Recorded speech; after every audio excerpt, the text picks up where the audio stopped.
Welcome, everyone, to Dangerous Thoughts here on Unsafe Space. I'm your host, Carter Laren. I apologize. I'm still suffering a little bit from the repercussions of the coof, so I will pause to drink water and cough once in a while. Anyway, this is a series here on Unsafe Space that we do almost every Wednesday evening, mostly every Wednesday evening, in which we focus on defending individual sovereignty using reason. I like to think of it more as kind of a street philosophy rather than the navel-gazing philosophy of ivory tower intellectuals. I think a lot of thinkers, I've been thinking about this recently. I think a lot of thinkers confuse useful psychological observations and helpful metaphors for psychology with philosophy. So they end up sitting around debating things like whether the self exists, or they get hung up on the fact that consciousness has trouble being conscious of itself. None of that is philosophy. That's just navel-gazing stupidity. For us, philosophy is about living here on Earth. We know the self does exist, things exist, reality is real, and we don't get caught up in psychological and metaphorical philosophy, which is, like I said, basically just kind of navel-gazing. So, look, Rome is burning here, and we're here to either put out the fire or more likely save the important people, important ideas, important stuff, and go build something else. So that's what this show's about. On today's show, I often say the show will be short, and then it's not short. So I don't know. I thought it's going to be a short show, but I shouldn't say that anymore. We're going to focus on, well, I promised I would focus on Davos a few weeks ago. There was the annual Davos conference, and I said, hey, do you want me to watch some videos and fill you guys in on some stuff?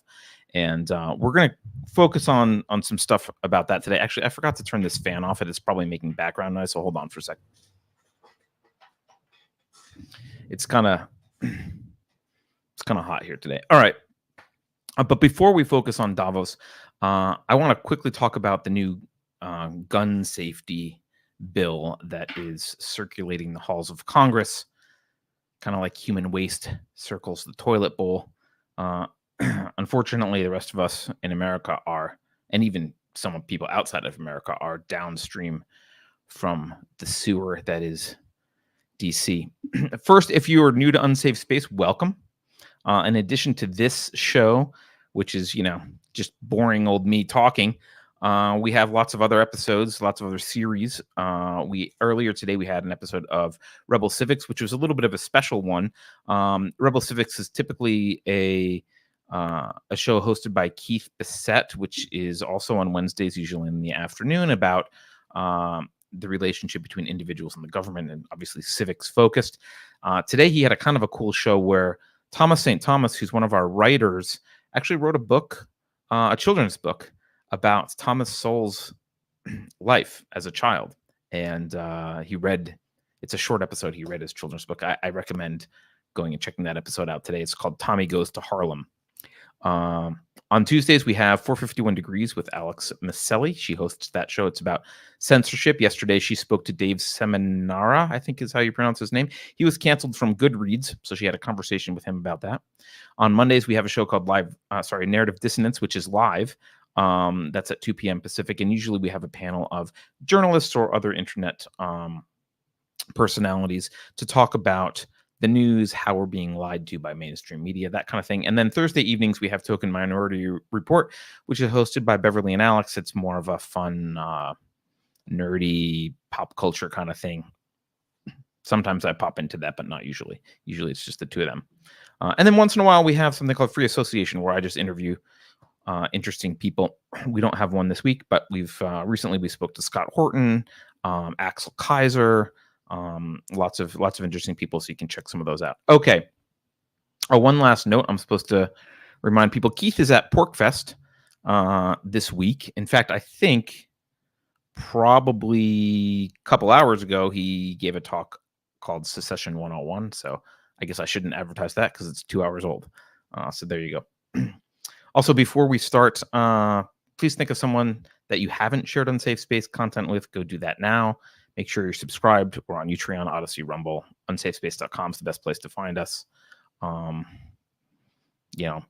Support us financially. I hate like advertising and saying support us financially, but if you want to help defend Western civilization and you like the content, any of the content, please do support us. You can get yourself onto the Discord server and your name and credits and maybe some fake ordnance,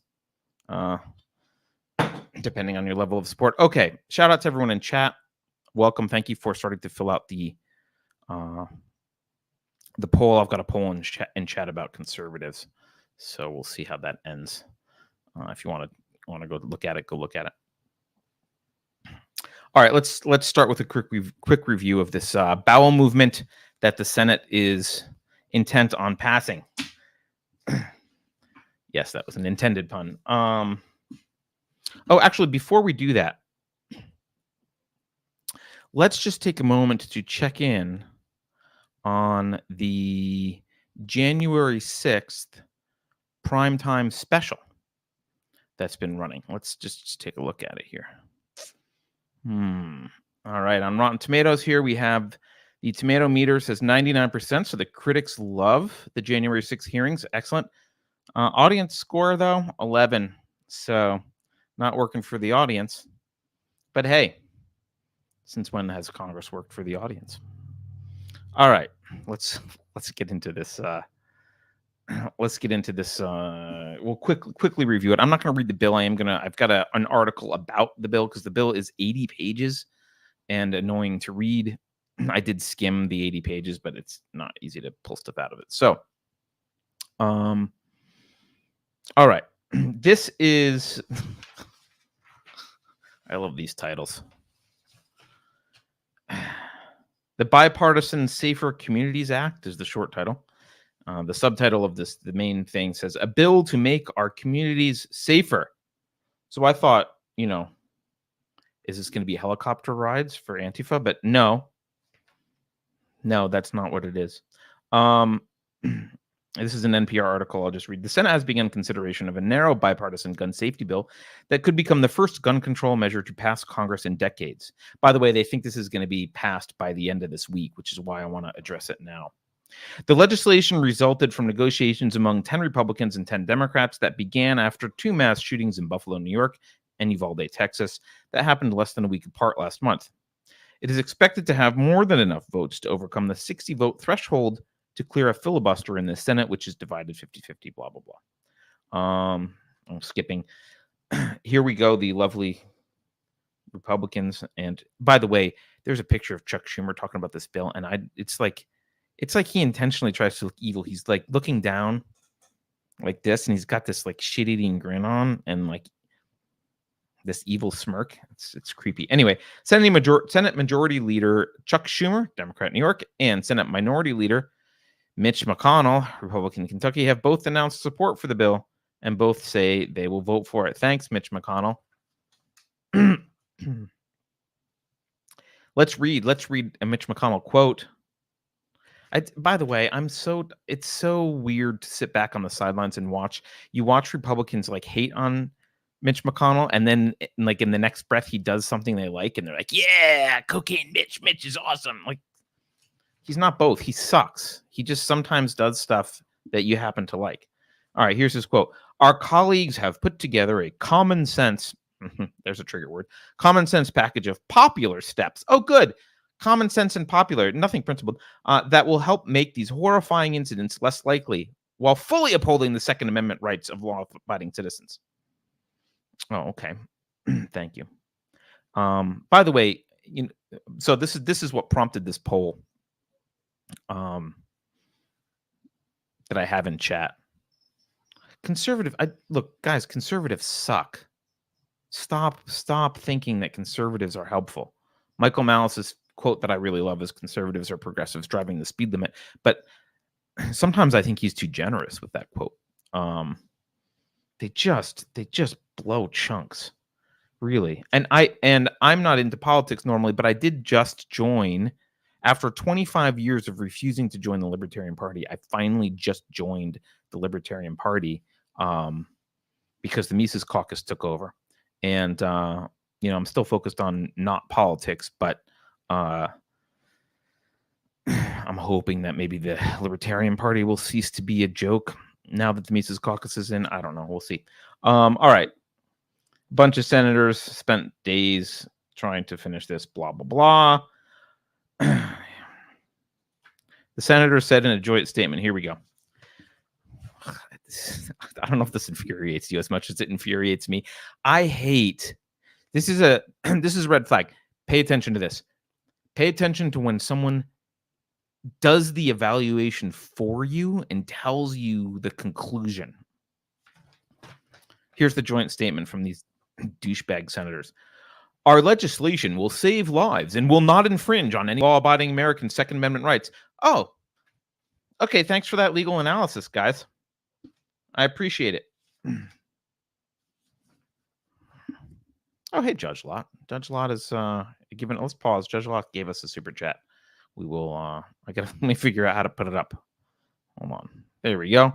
It says it's $20. Thank you, Judge Lot. He says a writer for Reason believes conservative opposition to drag queen shows for children is a bigger problem than drag queen shows for children. Of course.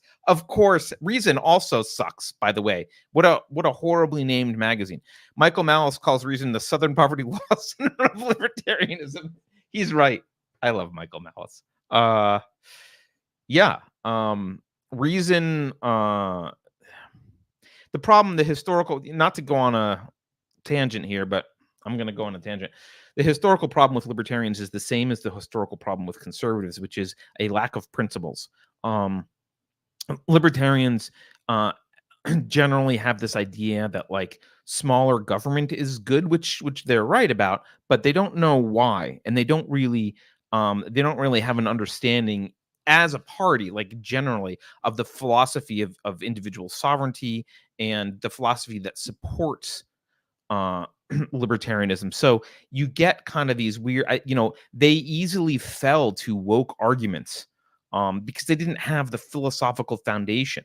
And even some people with philosophical foundations, or at least you would hope that they had, like a lot of the ARI objectivists also fell to woke arguments because they don't know how to think. These people are parroting someone else's ideas, and they don't really understand the foundation for the ideas that they're parroting. And libertarians have been guilty of that for my entire life. I have a sense that the Mises Caucus is a little bit different, which is why I'm now a member of the Libertarian Party. We'll see. It's not like I'm going to go run for office tomorrow, but I have a good feeling. I like the Mises Caucus people. So, all right. We won't go through this whole stupid bill, but we will just say we'll pull out some key points. The bill would expand background checks for prospective gun buyers between the ages of 18 and 21. The new process would incentivize states. I'm not sure how. I tried to look for how it incentivizes states to do this.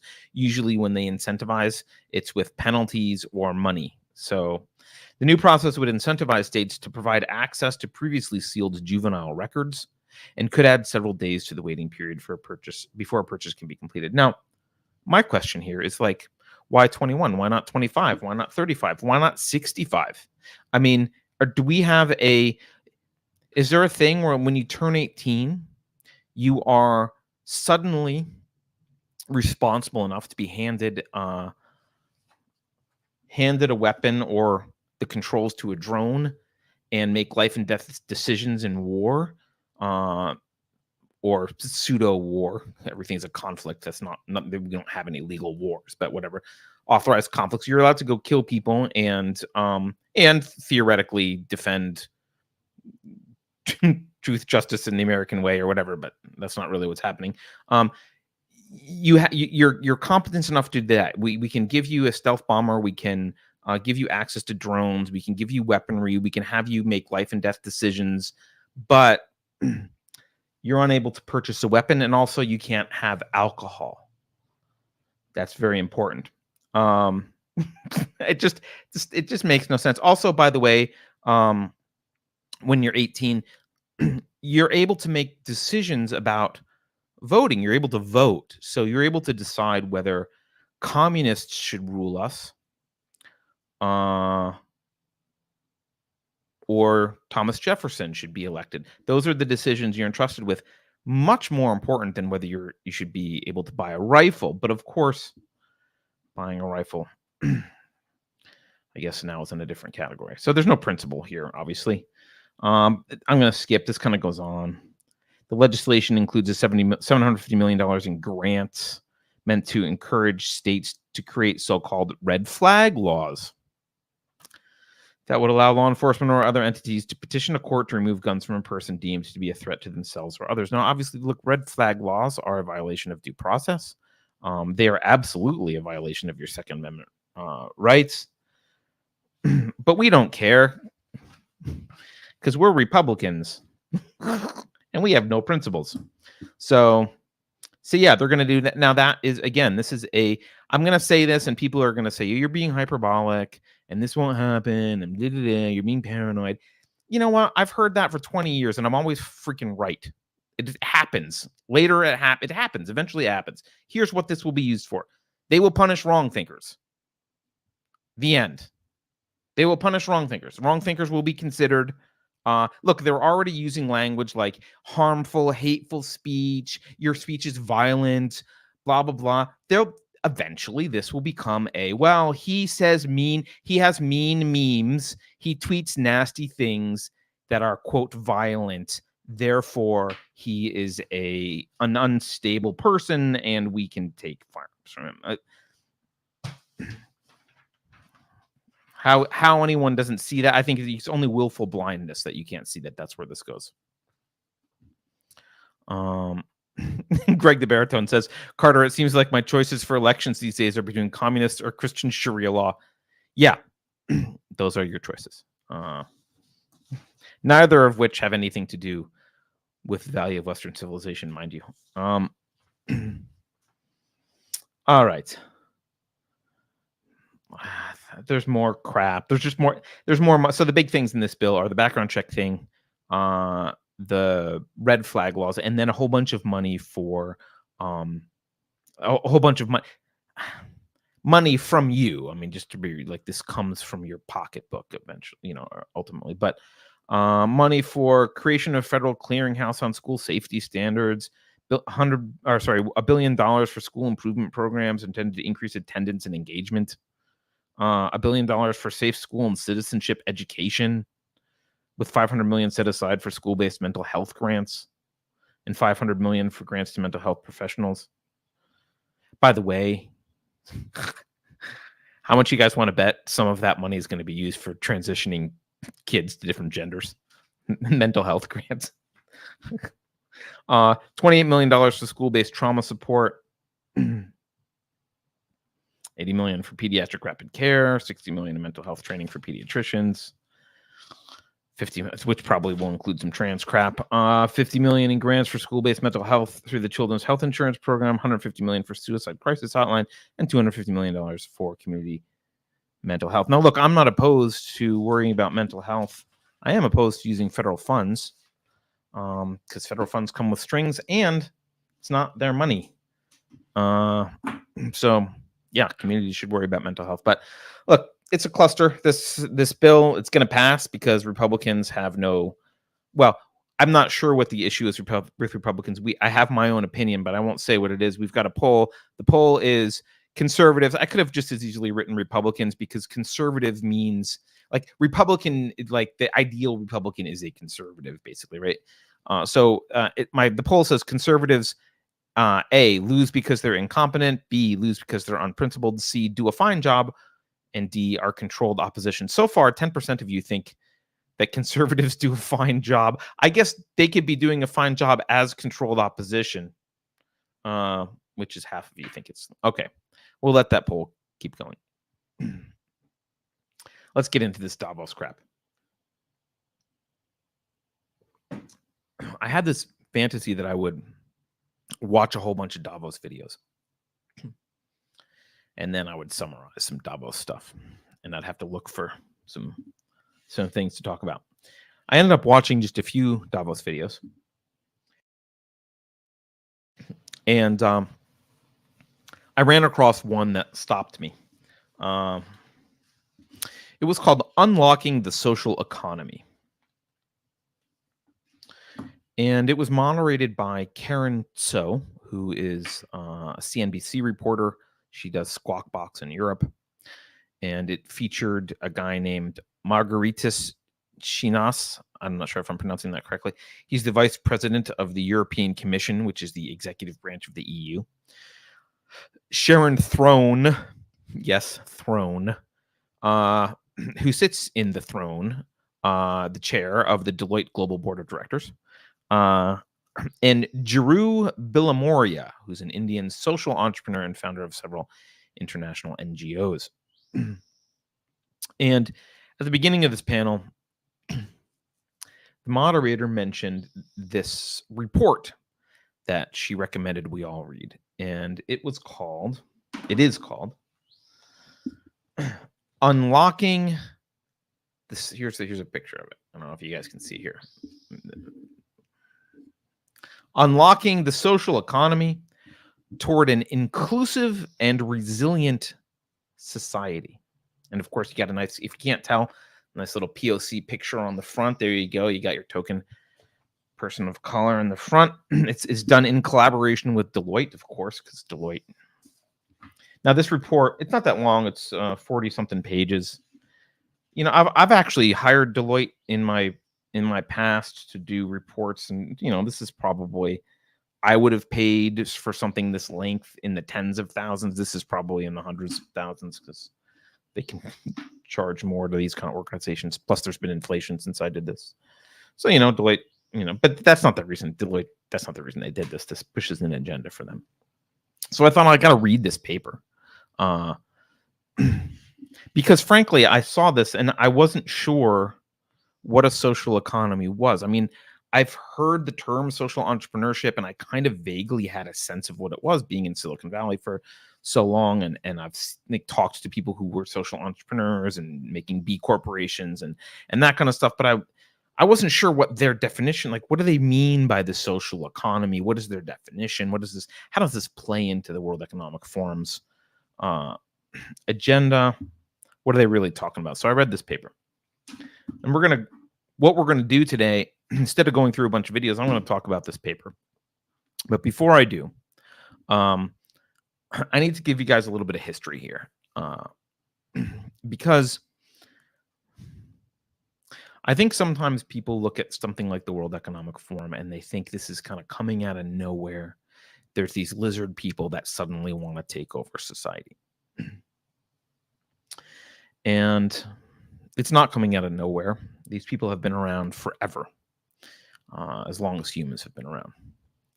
Prior to the American Revolution, and you could maybe argue prior to, you know, the 17th century and some of the Enlightenment thinkers like John Locke, prior to this time, geographical areas were ruled by monarchs. We know this. I'm not teaching anything that you don't know. And obviously, each culture had a different way of dividing groups and looking at things. But one way to look at this, and I like this. I like this example because it's European, it's common, it's very well known, and I think it is very broadly applicable to a lot of Western cultures prior to the Enlightenment. If you look at France divided their population into three orders, three groups. They called them the estates. The first group was the nobility. Nobility obviously had an economic advantage, a lot of economic advantages, land ownership advantages, tax advantages. They didn't have to pay a bunch of stuff. Like, they got a lot of advantages. They were also responsible for waging war. That was the nobility class, and they were also involved in governance. They advised the king, often made a lot of executive, lower level executive decisions for the king, and the king cared about the nobility. So the nobility is kind of wrapped up in that monarch class. And that's the first estate, the first order in France. The second order was the clergy. Now, the clergy, they had fewer economic advantages, but still some economic advantages over everyone else. And they clearly had a lot of power. And their primary responsibility culturally was morally justifying the monarchy. They were the ones who would make arguments about about the divine right of kings generally, and B, about this king specifically being chosen by God. So they they were the ones that gave moral backing to the status quo political structure of a monarch.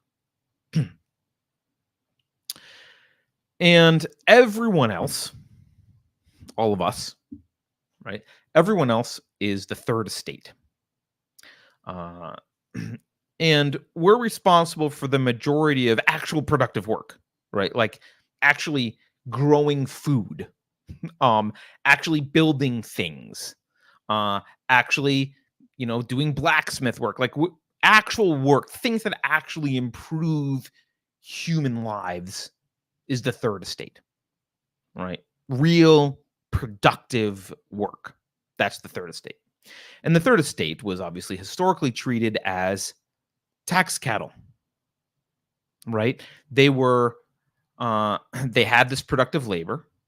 The especially the first estate, but also to some extent the clergy, but especially the first estate wanted them to be productive, so that they could forcefully buy, not guns usually, but swords, so they could forcefully steal their production and give it to themselves and the king and use it to wage wars and whatever else they wanted to do. And of course, the clergy liked getting some, so they could build some cathedrals and secret tunnels to go have affairs with mistresses and all that kind of stuff, right? So the third estate has always been the largest number and the actual productive element of society. But they are also at the bottom of the hill. The shit rolls down, excuse my language, the shit rolls down the hill to the third estate.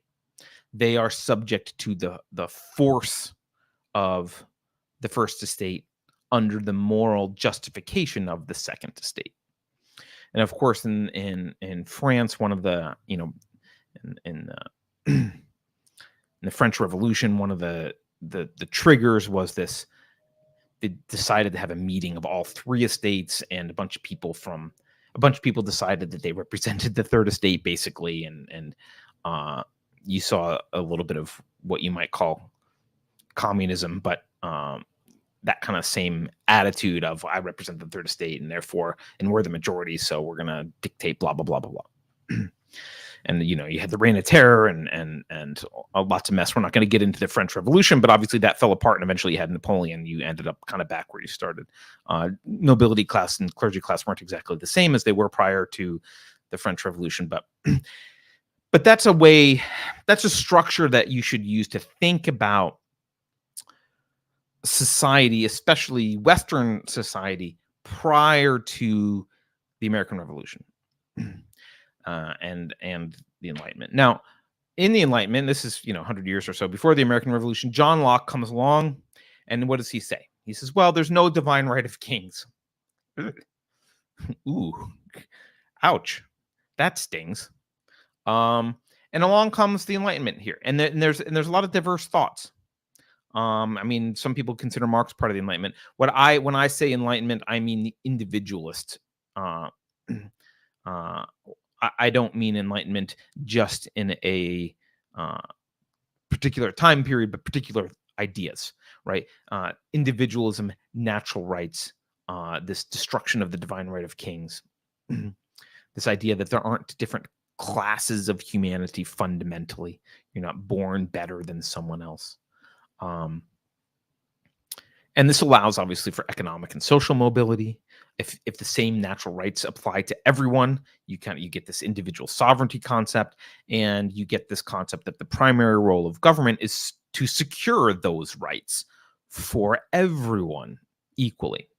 And that's what's meant by equality, not equality of outcome or anything else, but equal securing of the rights. And obviously, the product of this thought, the primary product of this thought, the most important, substantial, and consequential product of this thought, and most successful, was the American Revolution.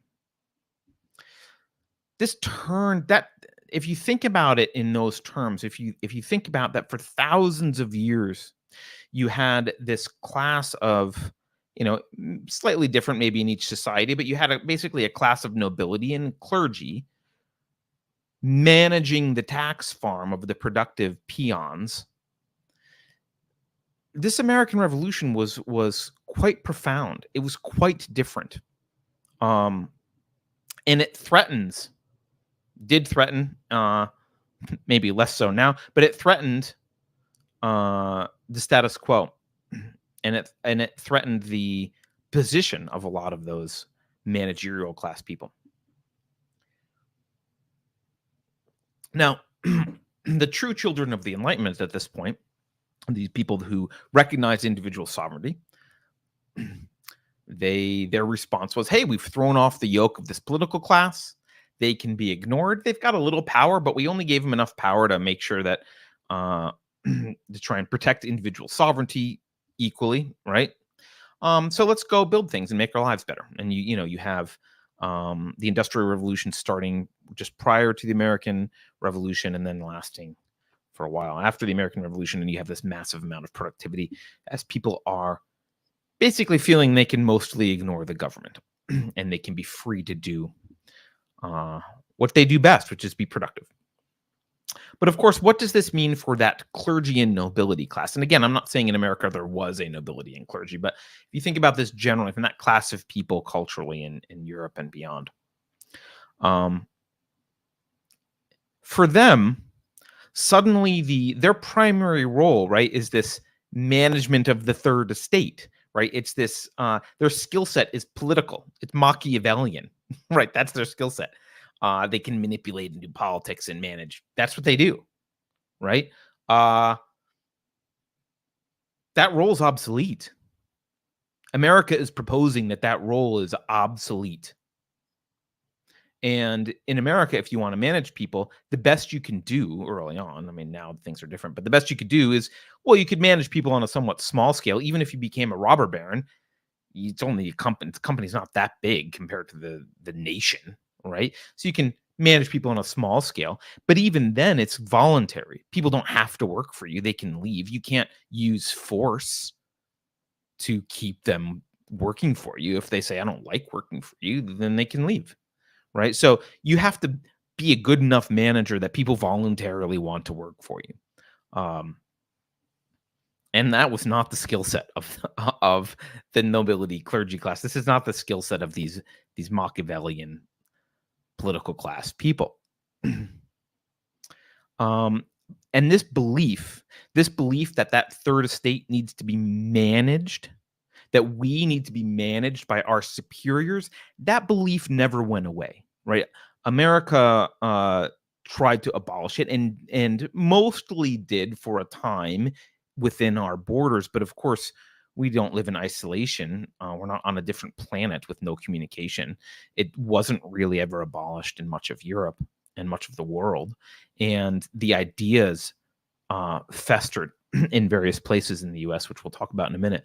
So these I'm calling them the first two estates. Again, I'm just using this generally, the nobility and clergy. It doesn't have to actually be nobility and clergy, but people who fancied themselves as this managerial class needed to reinvent a justification for their status. They wanted their economic status back and their political power back, and having to go fight it out with the riffraff, having to go build companies and be productive with the riffraff and try and get some kind of power, which at its best pales in comparison to the power they had when they were an extension of the king. That's not satisfying. So as a result of all of this, and I won't go into the too many details here, but as a result of all this, you get the progressives of the 18th century, the late 18th century, or I guess 19th century. Sorry, late 1800s. Now, the word progressive is a marketing term. There's no progress involved in being progressive. They were never moral, right? You hear people saying, well, the progressives used to be great, but no. They were never moral, ever. Never, ever, ever, ever were they moral. From their very beginning, they were immoral. They were always anti-individualist. Always, always, always on principle.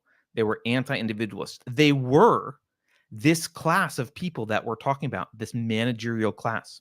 Now, of course, sometimes they would adopt individualist sounding causes like free speech, but only when that suits their needs, only when it, would have some short-term uh, byproduct that they think would help them. And you can see, a lot of people who thought that that's what progressives were about are confused that the left doesn't support free speech anymore. It's because they don't need it anymore. They're in power. But we need to look at the purpose of progressivism. It was decidedly not to further individualism. In fact, it was anti-individualism. It was fundamentally anti-laissez-faire. Now, a lot of people have this bad view of laissez-faire. It sounds radical, but look, laissez-faire literally just means leave alone, right? So this idea that you could have an economy based on leave us alone freaked them out, right? If you're the managerial class, anything but that. We're the first estate. We want to be the nobles. What do you mean leave you alone? We can't. All we do is meddle. That's what we do. We're the managers. You're the stupid third estate riffraff. We can't live in a world of laissez-faire because that's where we have to leave you alone. And that's not okay. So the two major premises regarding laissez-faire that the progressives in the late 1800s held were, one, that laissez-faire economics was outmoded. I don't know what the hell that means, but they use these. Well, that's old. Okay, so is gravity, but still important, right? It's outmoded. And so what they did was they started to establish fields of expertise. So they established economics as an academic discipline in universities. Remember, they largely controlled the humanities departments in universities. So, and they built credentials around things like economics, so that they could be viewed as experts in these things. So instead of economics being something that business people and regular people could talk about because it was their personal economics or whatever, and the macroeconomics were left alone, laissez-faire, the macroeconomics were left alone to work themselves out and let the power of voluntary interaction between people control the overall status. Instead of that, they had to develop entire theories of managing economies. And they had to develop credentials so that they could be considered experts in this. I'm going to quote from a book called Illiberal Reformers about this. It's a great book. Maybe we should do it for book club. I don't think we picked I think I was supposed to have picked the next book for book club, but I don't think we announced it. So maybe I should do this one. Okay. The progressives gave us the professor of social science, the scholar activist, the social worker, the muckraking journalist, and the economic expert advising or serving in government. Right? So they said, hey, this laissez-faire stuff, leaving you alone, is outmoded economically. They also said it's unethical. And what they did was they saw any problems with society, any issues that were going on, child labor or whatever, they blamed those on the free market without any historical context, right? Charles Dickens, as much as I think he was a very talented writer, I think he was a propagandist. He bemoaned poor working conditions and and things that are worth caring about, but he bemoaned them out of context. So when you send your child to work in a factory, it's because it's better than the alternative. And because progress happened so quickly in the Industrial Revolution, and because people have memories of goldfish, they forget how few generations ago it was that a large percent of your children that you had when you were a subsistence farmer just died. They just died. You had to have a lot of kids because a bunch of them died. They died of disease, starvation often. Life was hard. They died. So, working under horrible conditions, but living, that was a step up. And obviously that wasn't going to last forever. The free market mostly did away with child labor before government reforms. But of course, government takes credit for that. Anyway, they viewed this as unethical. They said there's a whole bunch of unethical problems. Now, keep in mind that these early progressives were also eugenicists. We won't get into this too much, but they had this idea of creating a superior stock of tax cattle and to weed out the unemployable. And unemployable was a euphemism for black people or anyone they didn't like. They liked this idea of they minimum wage, for example, was something they liked because specifically they thought it would push unskilled laborers out of work and they wouldn't be able to survive, and we would cull the population and end up with the kind of workers that the progressives liked. So those were the progressive. And it sounds horrible to say like they're eugenicists and this is it's all true, but it's also not far-fetched. If you imagine these are the people from that same mentality of the noble and clergy class from centuries earlier. They view you, the third estate, as something to be managed. Your tax cattle. Their job is to manage. And of course, if you're managing cattle, you want, you get rid of the ones that are weak, and you want these ones to, give these extra feed and take some feed away from these and make them the way you want. And, if you're making Wagyu beef, you feed them beer and rub their bellies or whatever the hell they do in Japan, right? It's like the third estate is the product. And so that's why that's their mindset, because their mindset is to manage you. Now, the progressives' goal here explicitly was to create an administrative state. And what they mean by that is they want to have a body of experts. By the way, I wonder if there's any credentialed experts around. They want a body of experts with the power to identify problems, which I'm putting in quotes because they can, whatever, they'll identify something they call a problem, and then take action, government action, to address those problems. They envision a state run by experts, a large bureaucracy with its fingers in everything, managing the riffraff, managing the third estate, managing you peon producers. They're the nobles. Just think of noble as another word for expert. They're the nobles. Nobles need to manage. The experts need to manage. And of course, the progressives, well, hey, where do we get any experts? Hey, look at this. We've got credentials. What do you know? We've got university degrees that say I'm good at economics and sociology. I guess I'm an expert.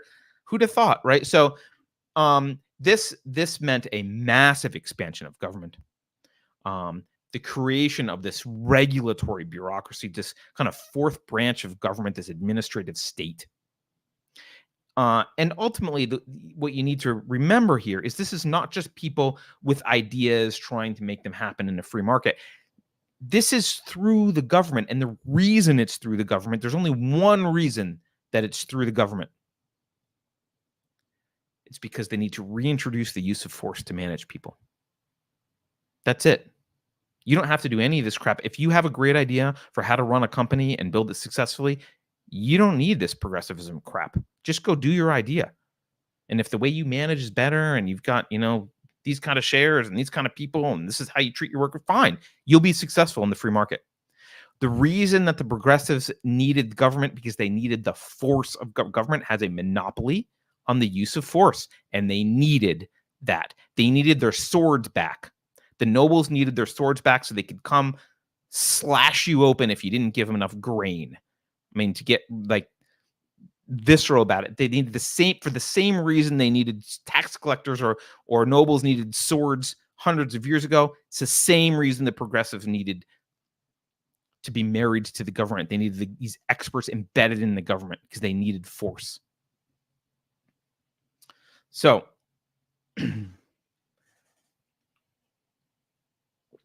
some historical highlights of progressivism. Really quickly, this is not all of them. These are just some ones that bothered me or I thought of. At the end of the 19th century, you have tax subsidized public schooling starting in all the states. By 1900, 34 of the states have compulsory education laws. Why is that important? Well, because obviously you need to indoctrinate people. This is part of if you're managing a tax farm, this is kind of, when you're managing cows, you don't need them to believe certain ideas, right? But when you're managing people, they need to be inculcated to your system. So by 1900, 34 states had compulsory education laws. And then comes probably one of the worst presidents in history, Woodrow Wilson. He was president from 1913 to 1921. Let's just look at some of the things that happened in 1913 and then 1914. In 1913, we had the creation of the Federal Reserve. Now, the justification here was that the Federal Reserve was needed to smooth out the business cycle and prevent panics or major recessions. Now, interestingly enough, the other day, Biden said, "Well, recession's not inevitable," and it's weird how he can be right and wrong at the same time, right? It wasn't inevitable, but it is now. It wasn't inevitable prior to the government's intervention in the economy. Massive recession or depression wasn't inevitable, but it is now. It is now. So he's wrong, but kind of right. It's not inevitable existentially, but it is given the system that we have. So you had the creation of the Federal Reserve. You had the 16th Amendment was ratified. I think it was I don't remember when it was passed, maybe in 1909 or something like that, but whatever. The 16th Amendment was ratified in 1913, which allowed for personal income tax. We had no personal income tax. Well, there was a brief period during the Civil War and then got rejected, but we had no personal income tax prior to that. So suddenly they're allowed to tax. So just in that year, those two things, Federal Reserve and income tax, both in the same year, both under Woodrow Wilson, right? So they commandeered the money supply and they commandeered your paycheck. 1914, you had the Federal Trade Commission, which obviously has its hand in a lot of business. By 1930, every state had compulsory education laws. And we can ask ourselves actually at this point, hey, how'd that Federal Reserve thing work out? How'd that smoothing out the business cycles work? Well, that was what, 1913? 16 years later, we had the worst depression ever. So that worked. And of course, FDR, another horrific president. Of course, FDR didn't say, oops, Woodrow Wilson's retarded. We need to get rid of the Federal Reserve. We need to stop meddling in the economy. Let's go back to laissez-faire. No. We need the Emergency Banking Act, which will allow the Federal Reserve to issue currency. He issued an executive order in 1933 making owning gold illegal. He introduced the 1933 Banking Act, the Glass-Steagall Banking Act. I don't know if he introduced it, but he signed it, which created the FDIC, increased banking regulations specifically on investment, basically getting the government's hands. And by the way, at this point already, we're not purely in government. We're already in this weird world of blurring lines between quote private experts and the government, and that happens with the creation of the Federal Reserve. So since 1913, they just went for the jugular. It wasn't like they were like, well, we need to have blur the lines between the experts in, I don't know, farming and the government or whatever. They went right for the jugular, the money. That's where we're going to blur the line, right? So he's the Banking Act. So this is more getting their hands into the economy, a bunch of make work projects, Social Security. I mean, the list goes on with this guy. National Recovery Administration actually set price limits. I mean, how uncapitalistic, like it's communist. I mean, he set prices. Like, you can't have a functioning market, but like he set prices. You have the National Labor Relations Act, which gets the government involved in the relationship between employers and employees, right? We can fast forward. Eventually, obviously, Nixon ends the gold standard. And look, money, I go on and on about money. It sounds very boring, but money is the lifeblood of voluntary association. When you exchange value with someone else voluntarily, money is your medium of exchange. Controlling money puts the government in between every voluntary act of exchange between two individuals. That's what it does, right? Even things that you wouldn't imagine. Sex. Well, because the government's involved in money, they're now involved in sex because you're not allowed to exchange money for sex, right? That's how they get into that. They're in charge of the money, right? So, that's not how they get their hands in there. But my point is, every interaction every interaction becomes fair game when they get their hands on money. How much you pay employees, how much you charge for things, how like everything you do, how much you make, how much you keep. It also grants the government power to reward, punish, and manipulate the population largely unnoticed. Controlling the money gives them an enormous amount of power, and they went right for the jugular and did that. And the progressives, these technocrats, didn't limit their effort to the government and NGOs and think tanks. They obviously also infiltrated the education system and universities because that gives them broad society influence, but also businesses, right? We often think of businesses as opposed to the government, and that's naive, right? I've talked before about King Camp Gillette's book, World Corporation, which he wrote in 1910, which describes how to have a corporation that grows and grows and grows until it merges with the government and kind of becomes this one world government. And, more recently, there's a lot of subtle ways that the progressives have culturally pushed this idea of controlling through money the distribution of capital, right? Or controlling the distribution of capital through other ways, maybe not just money, but having their hands in everything, having their hands in, I'll say, rewarding the right people and discouraging the quote wrong people, right? This is how they work. So a lot of people will complain now about this social economy stuff, which I still haven't even gotten to, right? Stakeholder capitalism, ESG scores. These are all euphemisms that kind of meant to sound nice, and they feel new, but there's progenitors to this stuff. I remember when several years ago I got acquired, and the company that acquired us had this program where they donated to charities. And I hated it. I argued against it. I was viewed as such an asshole for arguing against donating to charities. But why did I argue for it? Even if there were charities that I liked, although most of them weren't. There were two main reasons. One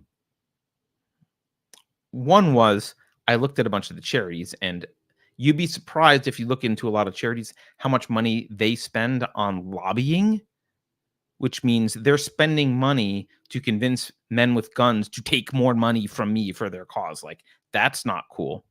But also I opposed it because I didn't think it was the role of the employer. How do they know? We don't all share the same views in terms of what cause to support.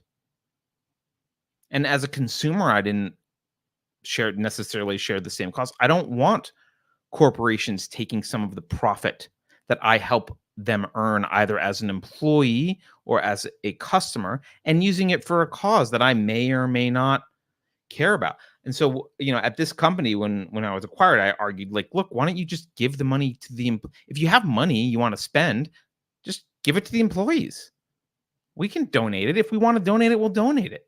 We'll donate it to what we want. I might donate to the Gun Owners of America. You might not like that, but like, we can donate to whatever causes we want, or we can keep it. But it's none of your business, right? But this conflating, this idea that, well, companies should donate. Why? The reason why is you can control massive amounts of money when you do it at a company level, rather than giving it to individuals who might donate to stuff that you don't necessarily like. This idea of companies giving back to the community is also a progenitor of this stuff, right? The implication here is that something is taken. Oh, companies should give back. They should go do this community service thing, and they should give this.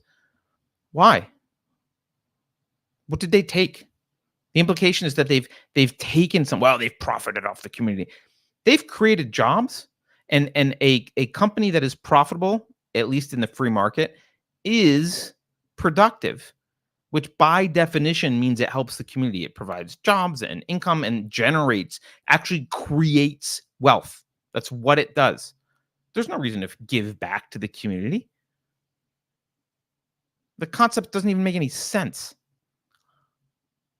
Unless you're not in a free market, and if you've stolen your money with guns and swords, then sure. Another kind of progenitor to some of this stuff is feminism's focus on economic labor, right? Feminism focused on economic labor. They said what matters is economic equality, right? They ignored the fact that marriage is economic equality, right? Like they complain like, oh, the man's going out and working and the woman isn't getting any money for what she's doing at home. Well, is. They share money. Like what he earns is theirs, right? And women have for a long time controlled the purse strings in terms of spending. But of course they ignored that and they just said, well, she's not earning anything, so it doesn't count, right? They ignored the fact that there's a voluntary exchange happening, which is partly financial, right? And there's a lot of types of productive activity that people choose to engage in. Not all productive activity is economically productive, right? And if you're free, if you under freedom, it's your choice how to spend your time. You can spend your time engaging in economically productive activity or other productive activity or leisure, right? But if the nobles and the clergy are running a tax farm, they want you to be doing economically productive things. And one of the things that the feminists have been complaining about for a while, and actually I heard in some of the Davos videos, is just complaining about unpaid care work that women do. Predominantly what they mean is child raising. Now, raising children is productive. It's valid. It's an honorable choice. It's actually one of the most productive things you can do, but it's not measured in economic terms, which means it can't be taxed. They can't get their fingers in there, right? And typically, in like a traditional relationship, it is actually paid for in some way, in the sense that like we agree, you take care of the kids, I go earn money. You don't have to worry about paying for food, clothing, or shelter because that's my job. Your job is to do this other stuff. It's an exchange of value voluntarily, but it's not taxable. They can't. That's half. Think about this. Half the country roughly is women. If some large percentage of those women have children and don't spend time in the workforce earning, well, those are people they can't control. They can't get their grubby little mitts in there. And that's a problem for the progressives and the technocrats. They can't regulate, tax, or otherwise control that kind of unpaid work or any kind of unpaid work. So what's better for them? Well, if they can get the primary caregiver, which is usually a woman, although not always, if they can get that primary caregiver out of the house and into the labor market, they can tax and regulate and control her. And now they also get to create new jobs because someone has to watch the kids. So those jobs can be taxed, regulated, and controlled. They get to touch everyone. And now they get their mitts in everything. That's the reason. That's the reason. This has nothing to do with respect for women or caring about women. It has nothing to do with any of that. It is, we want to control everyone. And if some people aren't in the labor force, we can't control them. That's it. That's it. Another progenitor to some of this stuff that you see is sin taxes and regulation. I've been opposed to sin taxes and regulation. Often also people think I'm crazy for saying like, well, you should, the government shouldn't pass regulation on smoking in bars. That's up to the bar owner, right? People get upset about that.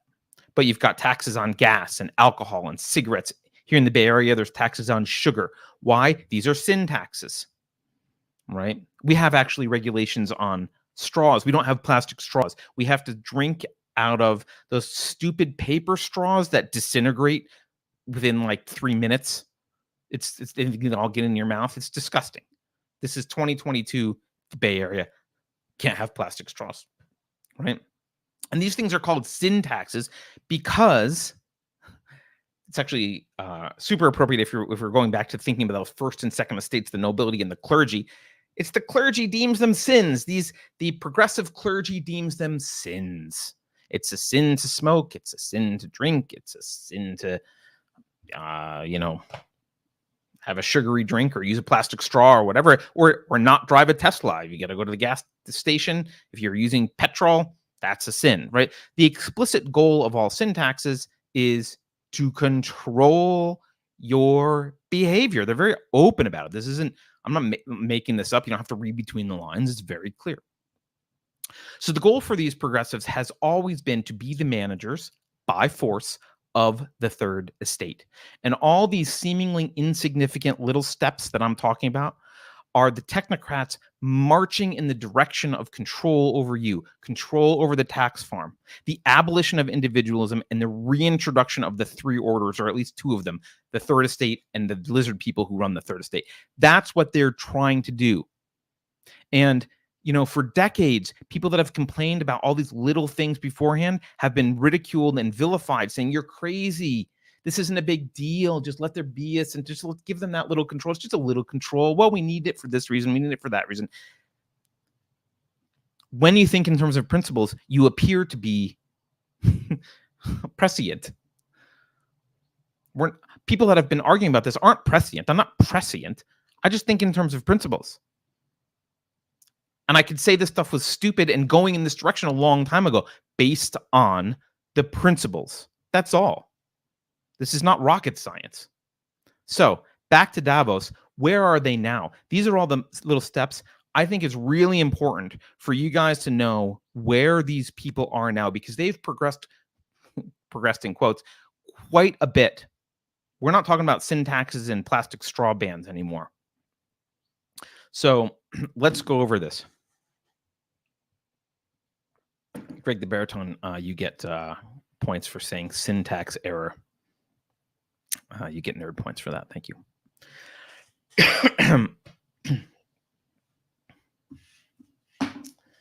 All right. First, it's important to understand what the World Economic Forum is.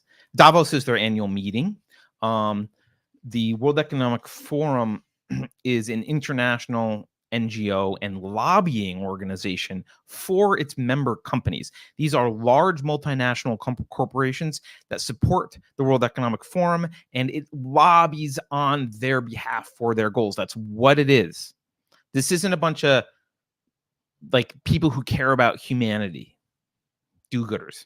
Although that wouldn't matter. I don't care how much nobles care about humanity. They don't get to be nobles, right? So their goal, the goal of these member companies, is to create a global technocracy, not just in a country, but globally. They want a global technocracy, and they want it comprised of corporations, these large corporations, civil society organizations, which is a euphemism for activists.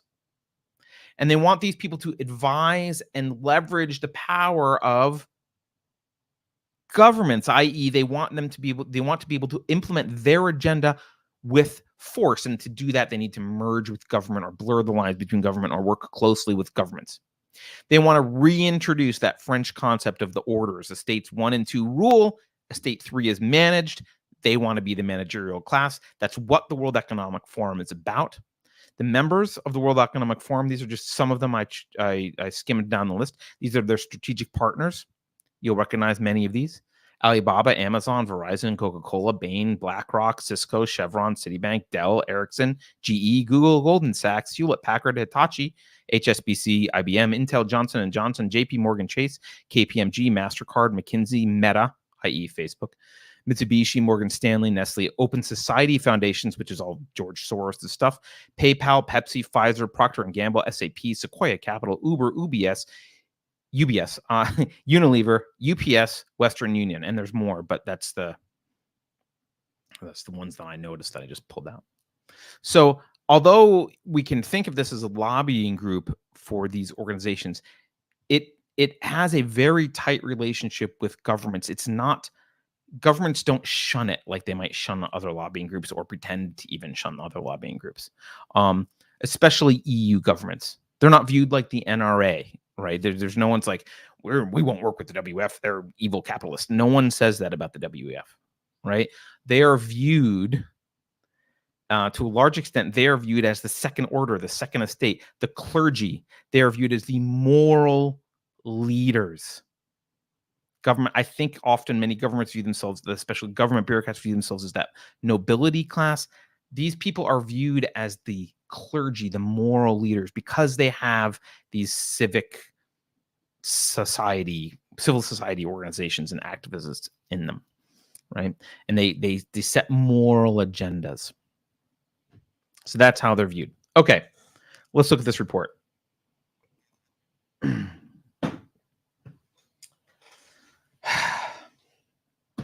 So first I was like, okay, what's the social economy? I hope they define it. They did. And they did actually define it. So I guess we'll go here. So they introduced this thing. Excuse me. They introduced the social economy. And I'm going to just read from section 1.1. Now, the beginning here, you'll see there's a recurring theme. It says the social economy explained, drawing on decades of experiences earned by impact-driven organizations, the social economy has created a more inclusive and sustainable economic sector. There's a recurring theme here of inclusive and sustainable, inclusive, sustainable. That is peppered throughout this thing. And so, of course, you get to this thing we're looking at now, introducing a values-driven economy. Now, of course, what you should ask right away is, whose values? Right? A value implies a valuer, and for a purpose. They're not going to tell you the answer to that because the answer is their values for their purposes. Now, the top half of this we won't go through. This is just saying, hey, there's a variety of different sectors involved in the social economy. There's different legal entities and industries and differences of scale and all different geographies. Okay, whatever. For the definition, we're actually concerned with what's the common characteristic. So if we look at the bottom half of this stupid little graph, here are the 4 common characteristics that they list. Social economy organizations focus on creating positive societal impact. Now, again, what does that mean? And they'll admit later in some of this stuff that they are not clear on what that means. I don't think they can be because they don't want to be too overt. But this means positive societal impact means moving society in the direction they want, which is explicitly anti-individualist and anti-capitalist. Long-term vision. Organizations invest most profits back into the cause or target group. Now, of course, this doesn't mean any cause, right? You can't invest. I'm going to invest profits back into the Second Amendment causes. Like, no, it's causes that push this creation of a managerial class that will manage the third estate. It's causes that will push the agenda of a globally managed society managed by these people. Governance. Organizations are governed democratically. Now, I don't know what that means. Maybe they mean co-ops. Obviously, in a free market, you can govern your organization however you want. If a co-op works the best, great, do a co-op. And this fourth one here, cause first. Organizations put purpose before profit while employing market means. Now, what does that mean? I'm going to read this little clip at the bottom. The social economy, here, I'll just pull this off the screen for a minute. The social economy places social and environmental challenges. So they threw in environmental now. That's considered a social thing as well. Social and environmental challenges and opportunities at the center of economic activity. What marks out the social economy as unique, oh good, we're going to get to some definitions, is that it puts purpose before profit. Social economy actors carry out activities in the interest of their members and beneficiaries. Collective interest, or society at large, general interest, and are governed accordingly. Now, obviously, collective interest is the language of nobility and commies, and like this is how collectivists, they literally use the word collective interest and general interest. Well, people who want to rule you, this is how they do it. They say, well, this is in everyone's interest. Who says? I do. I'm Klaus Schwab, or I work for him, and I say it's in everyone's interest. The end. You don't get to decide what are in your own interests. They decide. That's what collective and general interest means. This purpose before profit thing I find is funny as well. I mean, Honestly, unsafe space puts purpose before profit. I mean, I I quit my career and started doing this, and like I would love to actually be able to make enough money to sustain this, but right now I'm just bleed money. I bleed money every month doing this. But uh look, I mean, I guess we could make makeup videos or funny other stupid things. Like we could get more views. We could have a YouTube channel that doesn't get censored. I could put profit first. So we put purpose before profit. Do we count? The answer is no, because the purpose that we put before profit is not the purpose they want. So it's specific purpose. It's their specific purpose that matters here. All right. So I just want to also point this other thing out. Um, I hate this vilification of profits. I accept it in a mixed economy where a lot of profits are earned through uh, pull and unfair advantages and connections and all that stuff. Like I get that. I mean, and we're all on the same page. But they mean profits as such. And in a free market, profits are nothing more than a measure of how other people voluntarily value what you've given them. That's all. That's all they are. They're a measure of how much value you've provided to other people by their judgment. All right. And by the way, company profits are typically used to expand, which isn't bad for anyone. It's like more jobs and more products and whatever. And personal profits, yes, some personal profits will go to buying yachts and expensive jets and, you know, I don't know, ass surgery for the Kardashians or whatever. Like some money will go to that.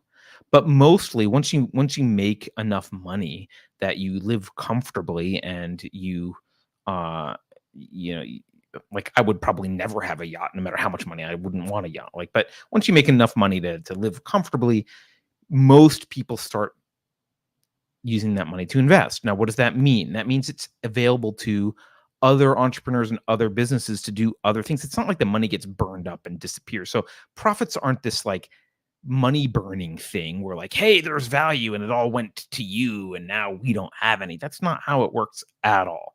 And that's a naive, I think it's an intentional mischaracterization. So okay. So let's see. They got this thing, types of organizations involved. This isn't, there's not a lot to learn here, but they basically say, I'm not going to read all of it. There's associations, cooperatives, foundations, mutual societies, social impact / enterprises, and nonprofits, which they say nonprofits are the mainstay of organized civil society and seek to advocate, provide services, and hold stakeholders to account as they seek to solve societal challenges. Again, societal challenges just means woke agenda crap, right? That's what this means. All right, so you might still want some clarification on this stuff because I do. I'm like, all right, that wasn't super helpful. It was like, I guess it was a little bit helpful. I'm looking for a definition, what the hell this social economy is. So here's the part that I think is most clear. This is section 1.3 of this report. The social economy actors share an ambition and are tied together by distinct values to create more inclusive and sustainable economic opportunities characterized by specific ways of working. Now, of course, by inclusive and sustainable, again, they're not really defining those, but we know what these mean in terms of inclusive means not white men and not the West. And sustainable basically means green crap or whatever they think is anti-capitalist. Okay. Pioneering societal and environmental innovations and co-developing solutions.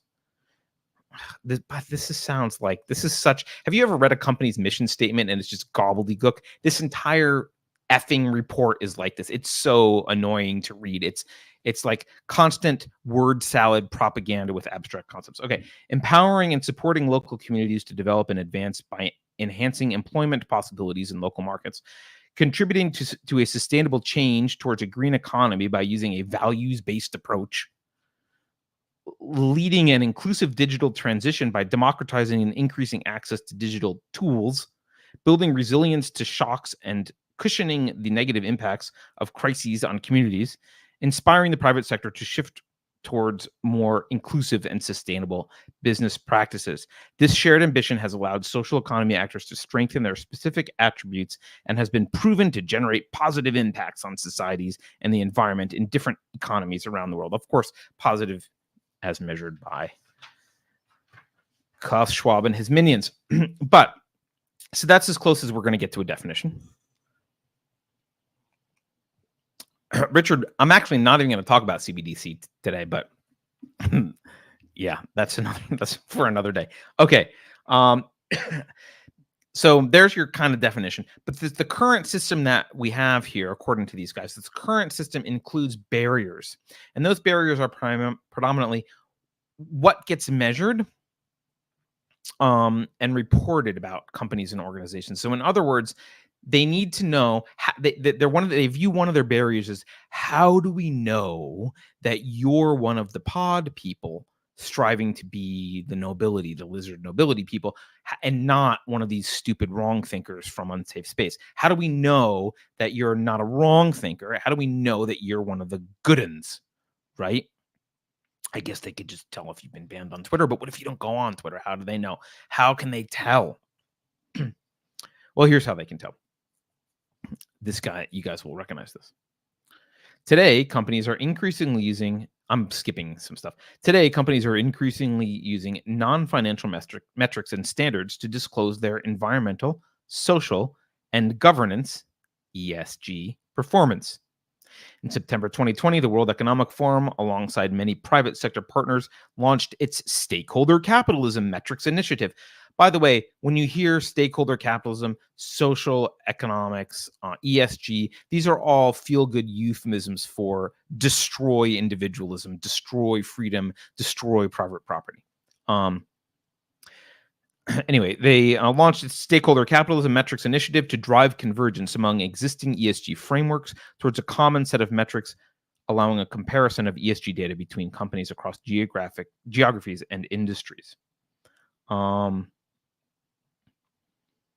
So their problem, they don't like that ESG is different between regions. They want to have it standardized so they can measure and they can tell based on your ESG score whether you're one of the good people or one of the bad people.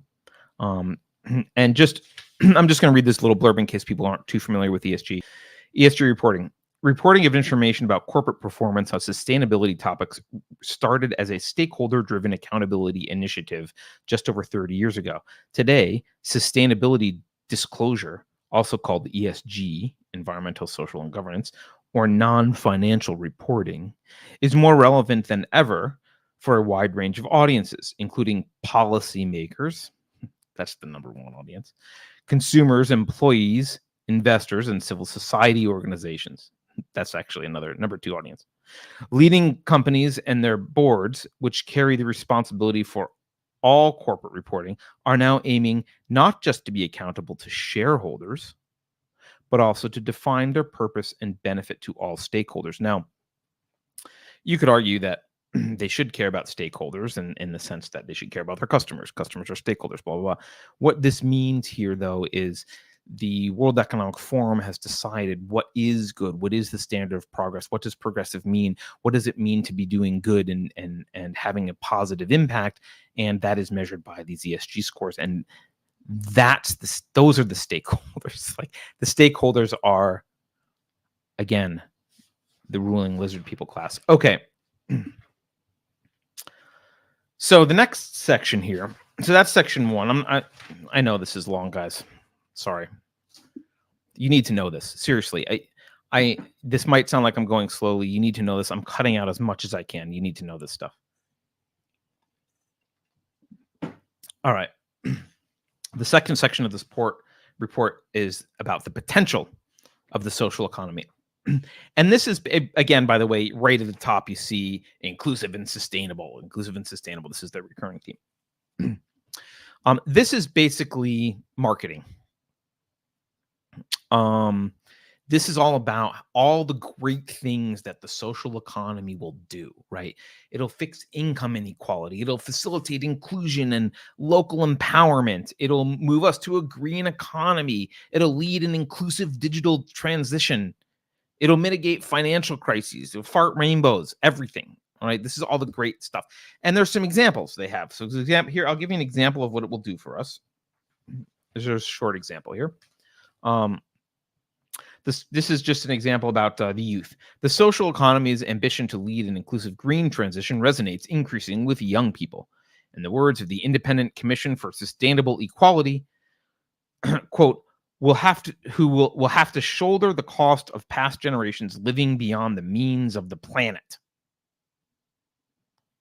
The climate justice generation is increasingly pushing governments and business leaders to create a future built on the principles of solidarity, equality, blah, blah, blah. By the way, just like when you put the word social in front of justice, it undoes the meaning of the word justice. When you put the word climate in front of justice, it undoes the meaning of the word justice. It's an anti-philosophical thing. Something that struck me about this, and the reason I wanted to read it, was there's this idea that past generations have been living beyond the means of the planet. Certainly past generations have been living beyond their financial means because they've been borrowing from future generations, but that's not what they mean, and they certainly don't want to address that because they love that, right?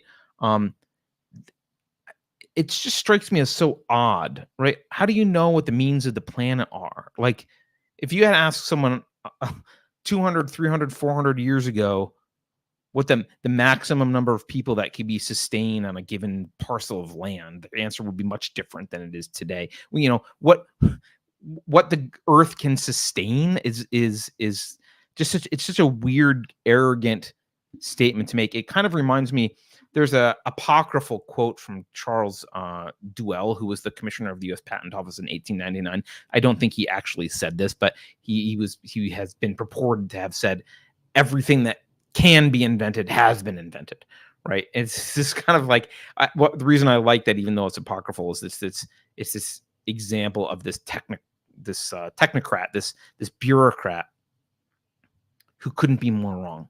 Like, can't see, has no vision, can't see anything being different. They can only think linearly. This is why futurists are so bad at predicting the future technologically. Innovation moves in these big leaps at these intervals that aren't necessarily predictable, and it's to make a statement like this, I just found odd, but I won't linger on it. Okay, so that can be the end of section 2. We don't have to read anymore. So you read section 2, the potential of the social economy, farting rainbows. It's great. So you might be thinking to yourself, oh my God, how do we unlock this amazing potential?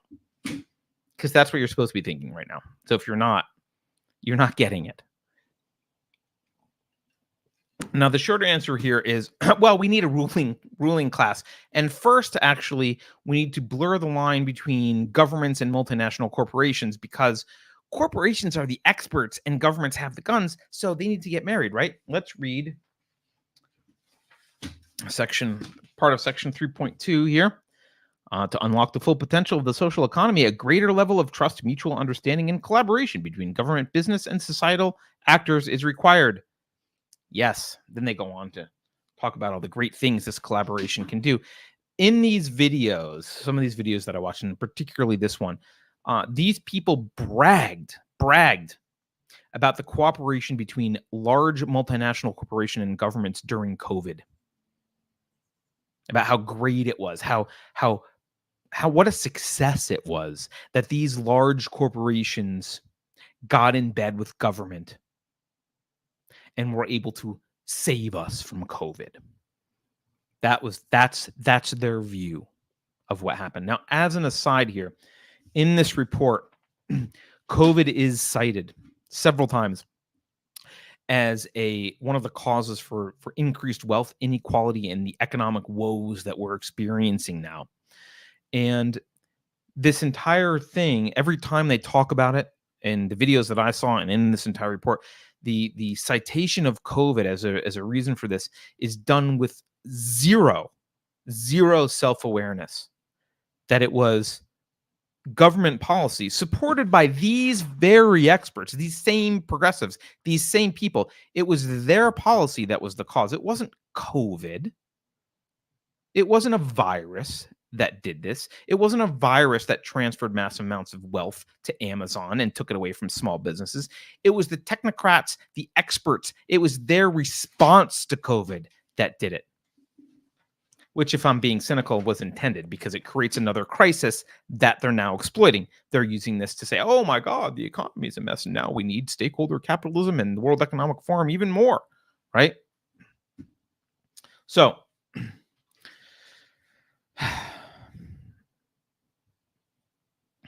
that's what we got to do. We got to blur the line, get these people in bed, get governments in, because nothing bad ever happens when governments get in bed with multinational corporations, right? I mean, can you imagine how much life would be better if Jeff Bezos could point guns at you? I mean, really, we don't even really have to go into it. So next, the question is, all right, who gets to implement this? Who are the actors? And there's this list of actors: governments, businesses, social investors, research and academia, civil society and organizations, social economy actors, multilateral organizations, which is like IMF and World Bank and that kind of stuff. By the way, I was thinking about this when I read this. World Bank, IMF, regional development banks. It says here they cover part of government budgets in many countries. And I thought to myself, how there's this trope of, which I think is correct, of the Democrats have created urban plantations through their welfare and their economic and cultural manipulation of poor people in urban areas. They've created these urban ghettos. They've created plantations and kept them on the teat of government. These multilateral organizations like the IMF, they do this on a global scale. We keep entire countries on the teat of, I don't say the EU, but like large first world conglomerations of countries that have agendas. We keep them on the teat. We like subsidize their governments. Why? What does that do? Right? We could just be dropping copies of the U.S. Constitution and John Locke and Thomas Jefferson writings and the Anti-Federalist Papers, and along with some translation dictionaries for people, and say, hey, here's the answer. But no, we have to subsidize things, which often destroys local economies and keeps them beholden to you. Again, if I were cynical, I might suggest that that's intentional. Okay, so what do they want these organizations, governments, this list of people? What do they want them to do? How do they? And this is the part you really need to pay attention to here, because we hear all the lovely things that the social economy can do. We can see that it's this woke bullshit. We see what their desire is. We see that they want to be the ruling class of lizard people. What specifically do they want to do? What's their agenda? Well, you don't even have to be a conspiracy theorist. They lay it out. Their agenda can be implemented in 2 shifts. I guess the word shift is better than phases. Phases sound like an evil plan. Phase 1, phase 2. It's shift 1, shift 2. All right. Shift 1 is advance the social economy. How do you do that? There's 5 policy priorities. Here they are.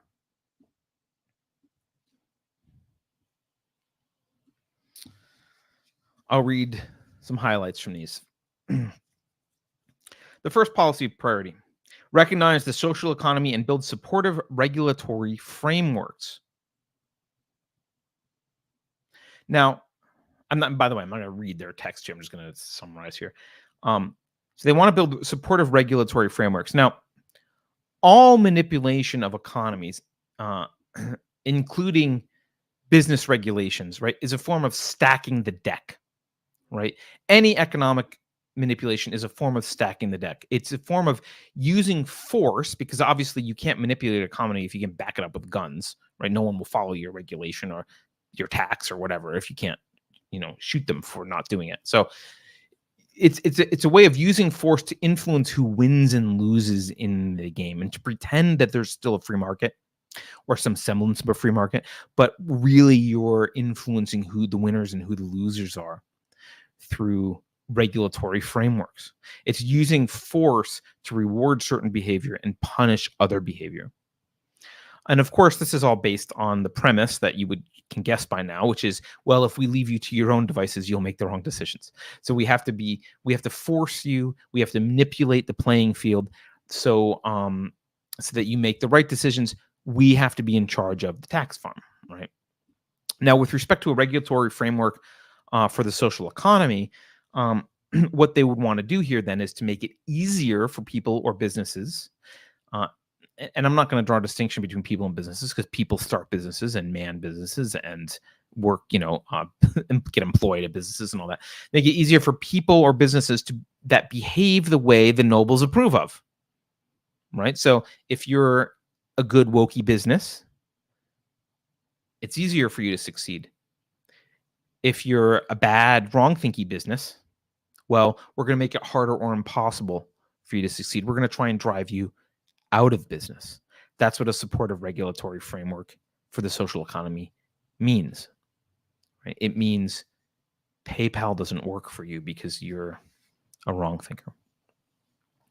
Okay, their second policy priority, they call them. The second policy priority, create incentives for funding, taxation, and investment.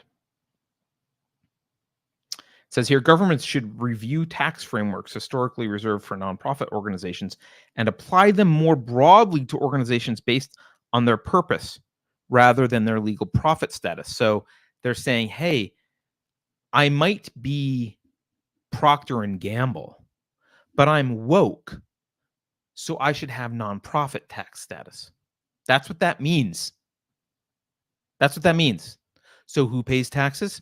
Only the non-wokies. We pay taxes. They don't pay taxes. That's what that means. To grow the sector, the social economy needs easier access to long-term investments and funds. Governments can support this by making grants and public-funded investments into the social economy. And by de-risking private funding, leveraging public funds to de-risk private funding. So what does that mean?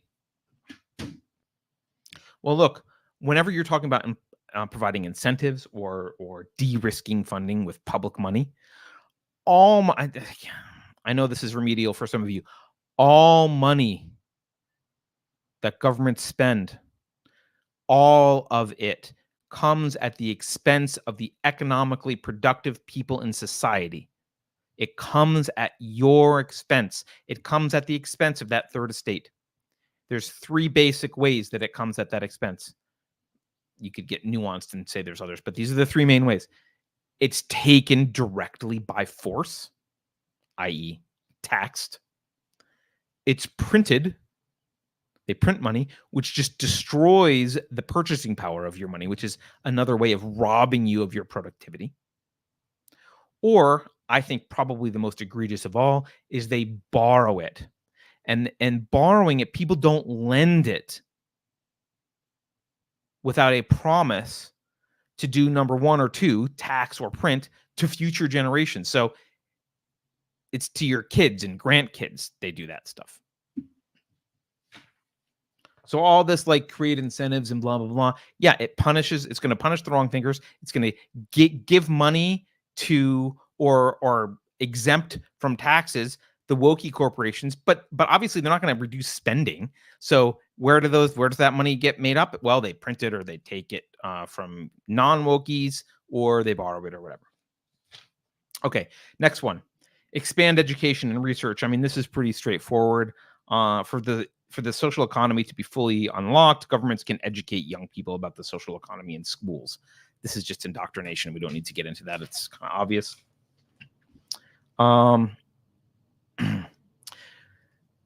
The next one is procurement and access to markets. Make public and private procurement channels more inclusive. There's that word again. Access to public and private markets is a key policy lever for advancing the social policy lever. I love this language.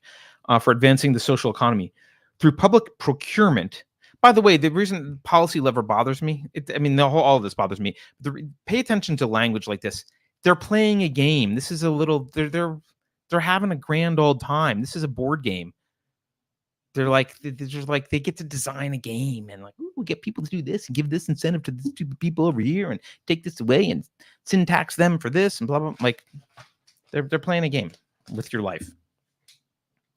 Through public procurement, the public sector can buy goods and services from social economy actors that deliver social and environmental value. Government procurement has the capacity to unlock and create markets. Moreover, government can create fiscal incentives for private sector to procure from the social economy. So, again, anything like this is done at the expense of more economically productive. So, if government procures services or goods from the wokey companies, it's done at the expense of the more economically productive companies, right? A great example here is, and this isn't about wokeness, but it's about how the government can affect markets like this. There was the baby formula shortage recently. There's basically in the US, I think there's basically only like 3 major suppliers of baby food. It's a very small number of suppliers, which is why when they when they run out of supplier, they had a problem. Suddenly there's no baby food. It's not a very fragmented market.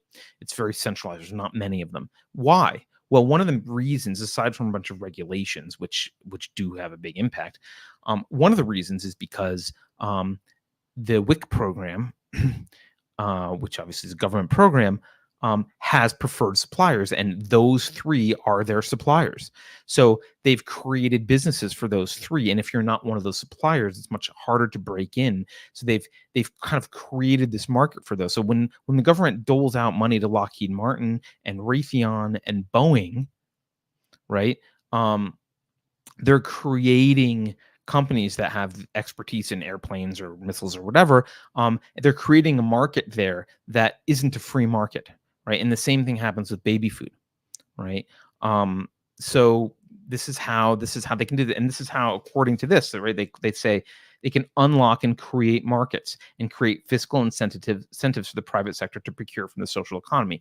Why is that? Well, because if you procure from the social economy, then you have access to this, right? So that's what that is. All right. So that's, oh, sorry, there's a number 5 I forgot.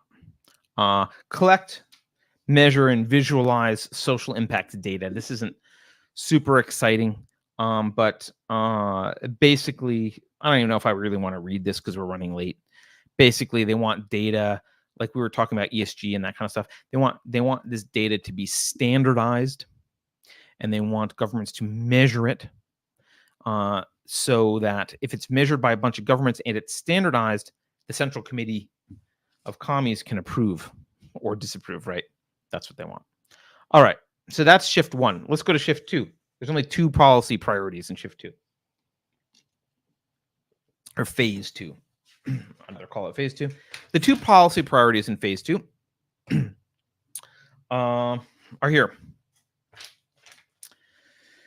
1, enhance accountability and adopt taxonomy.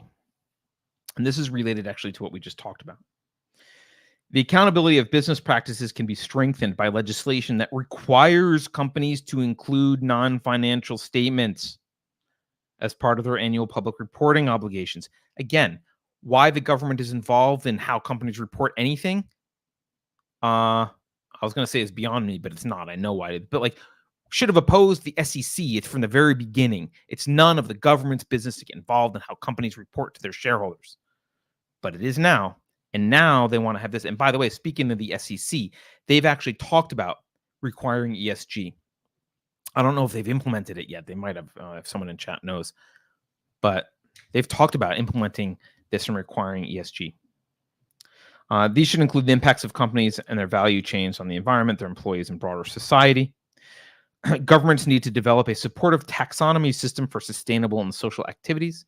Such a taxonomy or common classification system would provide companies, investors, and policymakers with appropriate categories for defining which economic activities can be considered environmentally sustainable and socially responsible. So basically, shift 2 here, the first point in shift 2, the first policy priority is not just to do this with the social economy, but to move this into the mainstream and have these measurements applied to the mainstream economy. So everything's social economy. All right. And the second one here is support innovation and participatory business models. Governments are encouraged to create a supportive ecosystem to catalyze social innovation and inspire participatory business models. Collaboration between social economy actors and mainstream businesses can help create more innovative, purpose-led business models for those mainstream companies to adopt. Collaboration between mainstream businesses and social economy actors can result in a range of outcomes, including the incubation of new social enterprises.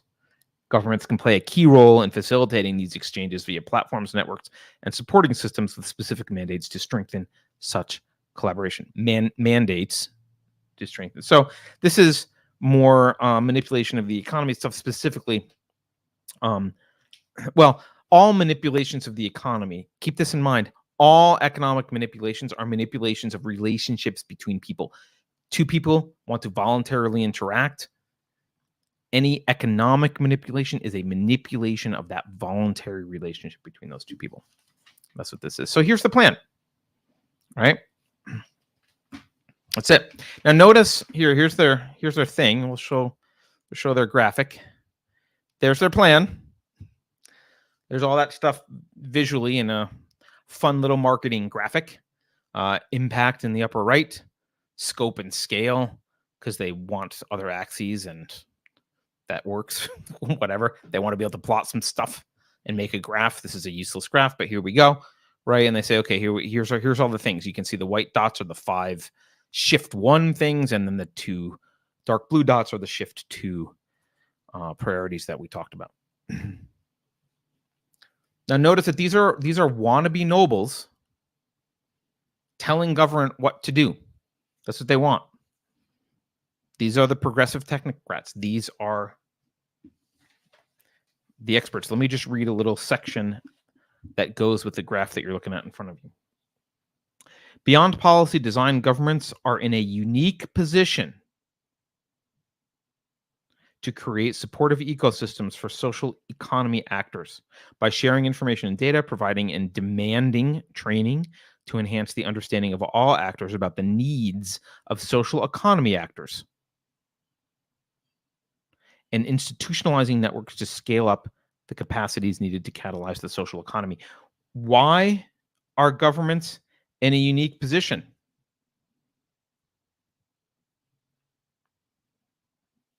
You guys know why are governments in a unique position? Because they have monopoly on force. They can shoot you. That's it. That's the only reason. That's why they're in a unique position. Now, look, that's the end of them. I'm not going to go through this report anymore. I don't want to be hyperbolic about this, but this should terrify you. And this stuff is not coming from out of blue. This is not coming from left field. This is the culmination of counter-Enlightenment ideology. The counter-Enlightenment ideology of the progressives. This has been a long, slow march to get here. This is not new. This is not going to go away tomorrow.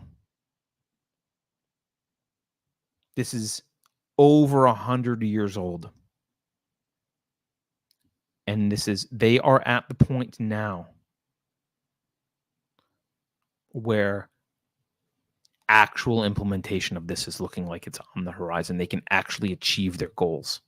That's what we're seeing. And you might be freaking out about what these goals are, but these were the goals 100 years ago, 150 years ago. These are the same goals. They just had to get here, and they got here. And they got here in Europe before they got here in the US, but they're here. What they want is a recreation, just to reiterate, what they want is a recreation of this class structure that I talked about, that I used France as the example of, but this old class structure. rather than a classless. You can't really have a classless structure in the sense of like you always end up with some hierarchy, but in a individualist, private property free Enlightenment society, you end up with a hierarchy of merit, and obviously merit in different aspects and different issues. That's the hierarchy you end up with. They want a class structure. They want the nobility and the clergy to manage that third estate. They want to bring back those first and second orders. They want to be the administrators and the technocrats. They want to create this global administrative state. This isn't conspiracy theory. This is what they have written. It's very clear. And the question you can ask is, well, if they're creating this global administrative state, what are they administering? The answer is you. They're administering you. If that doesn't sound like freedom, there's a reason for it. Now, obviously, first they're doing this in Europe. Like many bad things, they start in Europe, although not all bad things start in Europe. But they'll get to the U.S. And this needs to be fought at its very foundation. And I think the only way to do that is to advocate for laissez-faire on principle. You don't have to use the language laissez-faire, but advocate for individualism. Leave us alone. And I've been thinking about this, like, how do you counter this stuff? I mean, first of all, maybe we're going to have to get on a lifeboat, as we've talked about before on this show, and we can't actually save a large geographical area. But if we're going to counter this stuff, if we're going to fight this, I think you could, step one, you could divest from companies that are members or strategic partners of the World Economic Forum. Just divest. Get your money out of there. Check your funds. Check your 401k. Check your IRA. You shouldn't hold Amazon stock. You shouldn't hold Procter & Gamble stock or Meta stock. You shouldn't hold them. And maybe divest and explain why. I don't know. I was thinking about this. Tell me if I should do this.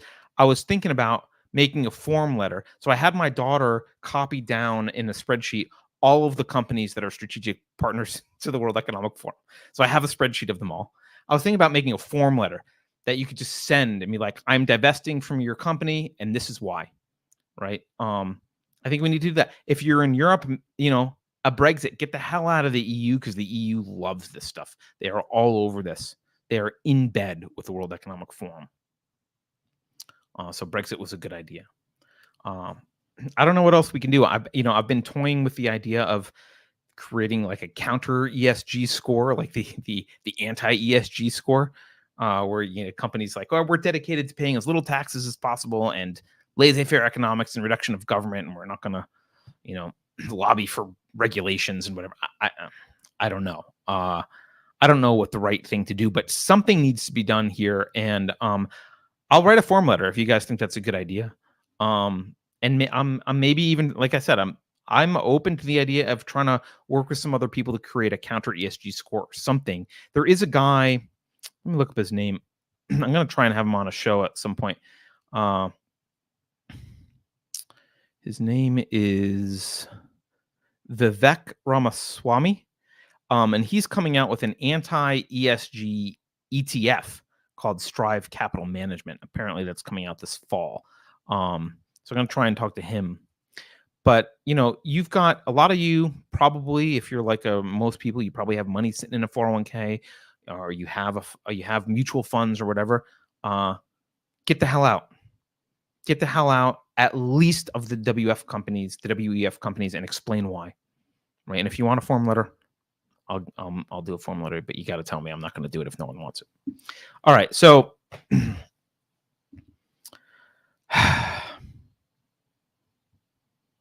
thank you guys for sitting with me. This has been almost 2 hours, so it's a good thing I didn't say it was going to be short, because it's not short. It turned out to not be short. I think I'm not trying to toot my own horn and say that this particular presentation is awesome or anything, but the information in here is crucial. Share this with people if they don't know what's going on. Right? People hear about the Great Reset or whatever, but reading this and seeing their agenda and what their plan is, And what they mean by this, I think, is super important. People need to understand that this is what's going on, and that this is what these companies are doing. They are the nobles. They're trying to be the nobles to manage the third estate. They want to bring back that kind of a system rather than the Enlightenment system of, hey, individualism, liberty for all. So anyway, thank you all for watching. I do appreciate you spending your evening with me. Just as a heads up, next, I'm going to be out for the next 2 weeks. I'm actually taking a vacation. We're doing a little road trip. I might try and record a show on the road, but only if I got something that's easy to talk about and to do on the road. And so to do that, and in the past, you guys have sent topics that you want discussed or questions. I enjoyed doing that. We did a couple shows like that. If you've got topics or questions you want addressed, put them in Discord, put them in YouTube comments or somewhere. If I get enough of them, and if I have time, I'll try and do a show on the road or whatever. Otherwise, I'm gone I'll be on Narrative Dissonance will be happening on Monday, but then No Dangerous Thoughts for 2 weeks because I'll be out. So anyway, enormous thank you to those of you who continue to support us financially. You can join everyone at unsafespace.com to do that. Get your name in the credits and all that kind of cool stuff. Oh, let's look at our poll. Let's end the poll. I forgot we can't leave without ending the poll. So let's see. Poll results. Conservatives, 43% of you, this is the winner. 43% said conservatives are controlled opposition. 26% said they lose because they're incompetent. 23% said they lose because they're unprincipled. And 6% of you think they do a fine job. So I don't know who is that? Someone say, I don't know who voted that. So yes, thank you. Greg the Baritone quotes George Carlin and says, it's a big club and you ain't in it. That's a good summary of the World Economic Forum. So Token Minority Report tomorrow with Alex and Beverly. Check that out. As always, love suggestions, feedback, topics, all that kind of stuff. And as I mentioned, if you want to be hearing in Dangerous Thoughts in the next couple of weeks, I need some suggestions for topics or questions. It'll make it easier for me while I'm on the road. All right. Take care, everyone. Have a good night. Thanks for being with me.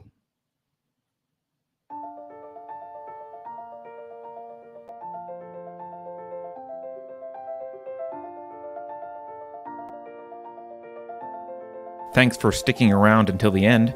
If you're new to Unsafe Space, check out our deep content library that includes discussions with everyone from James Lindsay to Brett Weinstein. And please consider helping to fund our work by visiting unsafespace.com/donate. You can find us on a variety of social media platforms, and you can find a community of like-minded individuals on our Unsafe Space Discord server, which is open to financial supporters at any level. We hope to see you there. Warning. This is an unsafe space. Dangerous ideas have been detected. The content of this production does not meet WHO health and safety standards. Please report to a United Nations Sanitization Center immediately. Association with the following individuals is strictly prohibited. Experts who benefit from printing money agree that printing money does not cause price inflation.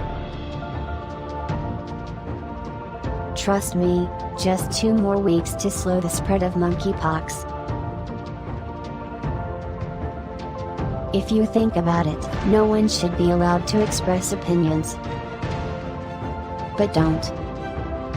Think about it, I mean. That's not your job. Thinking has been scientifically proven to be less efficient than compliance. Science, scientific, and scientifically are registered trademarks of the World Economic Forum. Unauthorized use is prohibited. Computer voice courtesy. Never mind, that last line is fake news. Please disregard it and return to your safe space immediately. There will be cake.